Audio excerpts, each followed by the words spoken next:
les gens en Algérie n'ont pas l'habitude de manifester librement comme ils le font ces derniers jours.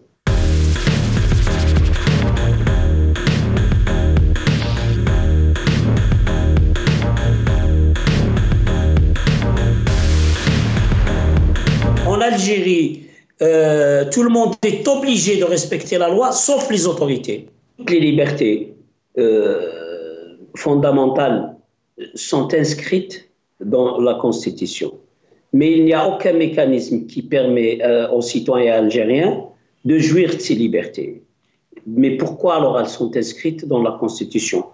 Pour la simple raison que le pouvoir en place s'est senti obligé d'inscrire tous les principes fondamentaux des libertés fondamentales dans la Constitution parce qu'il est obligé de le faire, ayant ratifié toutes les conventions des droits sur le plan international.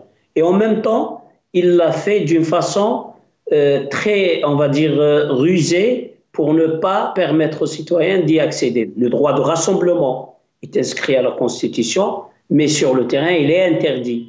Le droit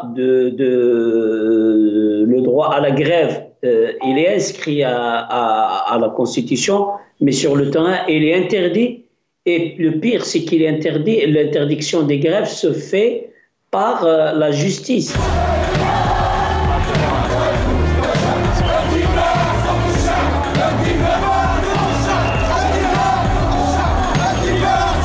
Aujourd'hui, dans le rassemblement, le sit-in des avocats, c'est quand ils ont scandé très fort et pendant près d'une demi-heure, non au 5e mandat. Et ça, c'est vraiment nouveau. C'est-à-dire que les avocats au tribunal de Ben Ramdan prennent une position politique qui rejoint la position de la rue, parce qu'après, ils ont dit d'y faire la défense au service du citoyen. Les droits et les libertés fondamentales qui sont inscrites dans la Constitution, c'est des droits qui reviennent aux citoyens.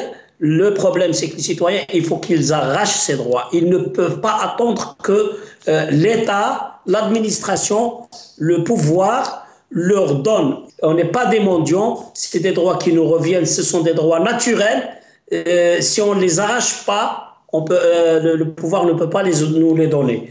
Il est question de les arracher par les moyens pacifiques, mais il est question surtout de créer un rapport de force favorable à ce que les citoyens puissent être maîtres de leurs décisions à travers des organisations prévues par la loi, associations, partis politiques, etc., etc.